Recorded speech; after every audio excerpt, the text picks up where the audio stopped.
আমি খুব শীঘ্রই আমাদের একটা ধনে পাতার বেড খেয়ে প্রায় শেষ। পাশে মূলা শাক, খুব সুন্দর মূলা শাক, চকচক করতেছে পাতায়, বুঝছেন? সেই মূলা শাকের পাশাপাশি নতুন ধনিয়ার বেড করছি। ধনিয়া পাতা উঠতে আছে, দেখুন ভালো করে খেয়াল করি, যে সাদা সাদা পাতা আবারও উঠতে আছে, এই যে উঠতে আছে, নতুন করে উঠতে আছে। সাথে আরেকটা বেড ছিল বেগুন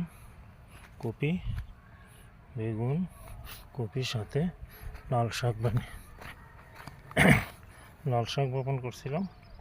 খুব সুন্দর লাল শাক উঠে গেছে, খাবার উপযুক্ত হয়ে গেছে। এখন আর মাটিও দেখা যায় না লাল শাকের পাতার কারণে।